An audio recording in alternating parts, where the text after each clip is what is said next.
Oke, bismillahirrahmanirrahim. Assalamualaikum warahmatullahi wabarakatuh. Selamat datang di channel Ajilau ya guys. Oke, di video kali ini aku akan membagikan pengalamanku dan ceritaku tentang anxiety disorder dan juga GERD yang aku alami dan gimana caranya aku sembuh tanpa obat sama sekali karena dulu aku itu udah periksa ke dokter sana sini. Oke, jangan kemana-mana, lanjut setelah yang satu ini.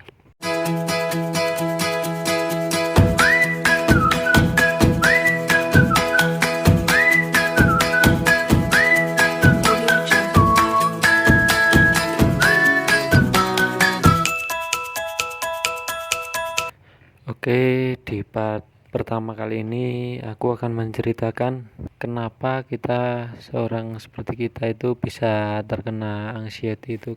Kenapa? Yang pertama, pola hidup kita buruk, pola makan kita buruk, dan pola berpikir kita juga lebih buruk, guys. Kenapa? Dulu pertama kali aku kena itu setelah San Mori bareng-bareng sama teman-teman banyak gitu. Aku ngopi dan makan itu sayur yang asam itu kan guys. Nah malamnya itu langsung dar itu kena akhirnya. Tapi setelah aku pikir-pikir, dulunya itu memang aku udah punya sifat-sifat anxiety itu udah dari dulu. Karena apa? Pertama dulu aku adalah orangnya itu suka iri dengan orang. Ini sifat-sifat orang anxiety ya guys. Suka iri dengan orang, suka memikirkan hal-hal yang nggak baik lah. Kayak kita memikirkan hal yang sepele itu terlalu dipikirkan gitu, itu bisa membuat kita jadi angsi ya guys. Jadi kalau bisa hilangkan itu. Aku dulunya makan pagi itu nggak pernah. Selama 1 tahun itu aku makan siang langsung, makan siang langsung, makan siang langsung. Dan di saat itu juga ada hal-hal yang bikin aku pikirannya penuh gitu guys. Buat kalian yang udah terlanjur kena anxiety ini, yang harus kalian lakukan adalah pertama, itu adalah pola makannya dirubah. Itu aja dulu guys. Makanlah sehari 4 kali, jangan terlalu mantang. Kalian harus berani mencoba makanan yang sekiranya itu bergizi, 4 sehat 5 sempurna ya guys. Jangan terlalu mantang yang bergizi-gizi. Ntar kalian akan, kalau terlalu mantang kalian akan keliangan dan nggak sembuh-sembuh, itu saya jamin itu guys. Oke, aku lanjut cerita ya guys. Dulu aku itu orangnya kena mental gitu ya guys. Kalau bahasanya, aku waktu muda, waktu SMA itu sangat suka bergaul guys. Sangat suka bergaul, sangat suka main ke sana ke sini. Lalu ketika aku lulus, aku mulai kerja, aku mulai malas buat bergaul, interaksi sana sini. Padahal itu hal penting buat kita ya guys. Karena orang anxiety itu rata-rata, ini enggak semua tapi rata-rata itu orangnya introvert guys, nggak suka bergaul. Kayak aku dulu sukanya bergaul, suka sekali kan. Itu udah lulus, udah kerja itu malas gitu, mau kumpul-kumpul sama teman, tukar pikiran gitu, itu udah malas guys. Dan itu adalah kesalahan kita sebagai orang yang ngidap mental illness gitu, mengidap penyakit yang aneh ini. Orang ansi itu aneh kok guys. Dulu aku pertama kali kena itu mikirnya jantung kan, waduh kenapa ini jantungku berdetak kenceng gitu kan. Dan aku diam aja semalam sampai jam 12 malam baru bisa tidur. Paginya langsung aku periksain ke dokter, katanya asam lambung. Oke, asam lambung, dikasih obat lambung, nggak sembuh. Datang lagi anxiety-nya, dek dek dek dek dek dek dek dek dek gitu kan. Periksa lagi, sembuh berapa hari, kambuh lagi kayak gitu terus guys. Selama beberapa lama, setelah itu aku pergi periksa ke rumah sakit yang agak besaran dikit ya guys. Nah dulunya kan sebelum aku periksa ke sana kemari, mikirnya udah penyakit berat ini, jantung apa, jangan paru-paru kan. Kalau orang anxiety atau GERD kan sesek ya guys, itu ada perasaan sesak, ada perasaan detak jantung gak enak, terus cemas berlebihan, berkeringat, terus kedutan di mana-mana, terus kadang suka kesemutan. Dan salahnya orang anxiety kayak kita itu suka googling guys. Buat kalian yang anxiety disorder, jangan pernah suka googling. Itu kesalahan orang-orang anxiety itu kayak gitu.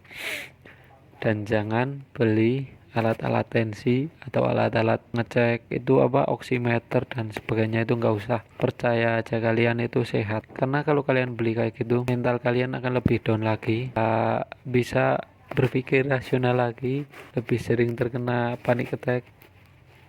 Itu udah pasti. Apalagi nanti kalian makannya itu cuma misal tempe tahu tiap hari gitu kan, kurang gizi, kalian jadi tambah kliang, kalian pasti mikir, wah besok mungkin mati ya. Sebenarnya sih enggak. Yang harus kalian lakukan itu udah makan 4 jam sekali. Coba buka di Google makanan apa aja yang 4 sehat 5 sempurna, itu coba kalian cari di Google lah, itu dimasak, dimakan. Ntar pertama kali makan pasti rasanya tambah keliengan atau tambah cemas. Itu paling cuma 2-3 hari, ntar udah biasa lagi, ntar juga akan membaik lagi. Karena itu yang pengalamanku dulu yang aku lakukan. Itu caraku sembuh dari NC dan juga GERD juga ini, yang masalah perut ini. Aku sama sekali nggak ke psikiater, nggak minum obat dokter juga, udah capek karena dulu diceknya aja asam lambung mulu. Dan step by stepnya nanti aku dilanjutkan video ya guys, gimana caranya merubah pola pikir dan pola makan dan sebagainya. Untuk khusus video pertama ini aku ingin share pengalamanku dulu aku lanjut lagi ya guys. Dulu aku juga sudah ke itu, kalau orang Jawa namanya dukun. Itu juga salah banget guys, jangan pernah pergi ke yang seperti itu. Kenapa? Yang aku alami, kalian pergi ke situ nanti kalian tambah takut guys. Karena orang yang Jawa kayak gitu pasti itu dibilangnya gangguan jin, nanti kamu kalau nggak kayak gini kamu mati, kalau nggak beli ini kamu gimana. Nah, itu sebenarnya jauh kan guys, karena itu musyrik guys. Kita udah orangnya jauh dari Tuhan, tambah kayak gitu tambah jauh kan. Karena orang engsi itu udah kayak nggak punya pegangan gitu guys.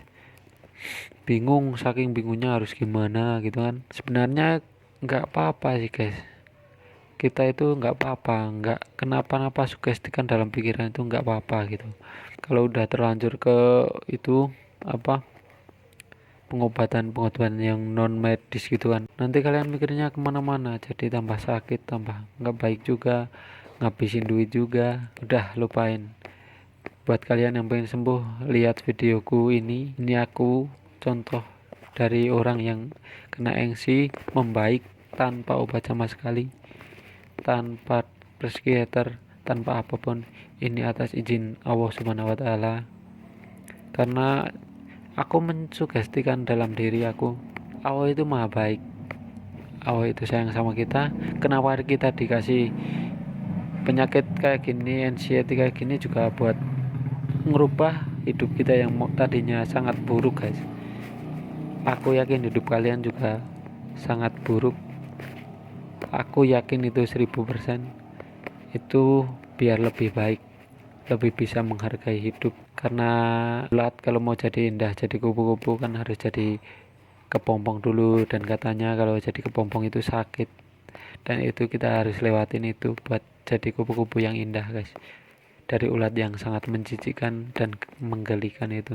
Oke, dan pesan juga buat teman-teman yang kena anxiety, santai aja, ini nggak berbahaya, ini juga nggak membunuh. Dan pokoknya stay tune terus di channel ini ya, karena orang-orang anxiety itu emang butuh bantuan banget. Dan kenapa aku share video-video kayak gini, semoga karena aku juga ngerasain dulu saking bingungnya gimana harus ngapain, harus apa, harus gimana. Karena rata-rata orang seperti kita itu ngabisin duit banyak dan akhirnya duit kita habis, mau periksa ke ini itu juga nggak ada uang kan. Yang harus kita lakukan ya udah, kita yakin sama diri sendiri, yakin sama Allah, karena di balik kesusahan itu ada kemudahan. Allah itu sudah berfirman, berbarengan dengan kesusahan itu ada kemudahan. Nah, gitu toh. Innamal usri usra, innamal usri usra. Gitu, itu di dalam kesusahan pasti ada kemudahan.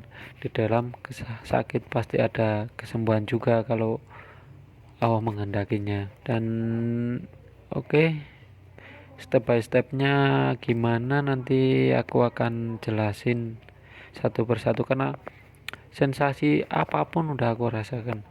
Mau limbung kayak naik perahu, mau kedutan di sana sini, kesemutan, kaki kayak ada api di bawah sini guys, dan juga mata buram, terus berdebar-debar, sesek, panas di sini, sakit-sakit di sini, sakit-sakit di sini, sakit-sakit di sini, sakit-sakit di belakang, itu udah semuanya. Dan alhamdulillah aku membaik, sembuh itu tanpa obat sama sekali, dan semua itu ajaib karena usaha dan juga keyakinan akan Allah yang menolong kita guys.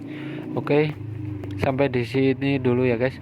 Nanti dalam video selanjutnya aku akan jelasin tentang pola makan aja dulu, semua tentang pola makan dulu.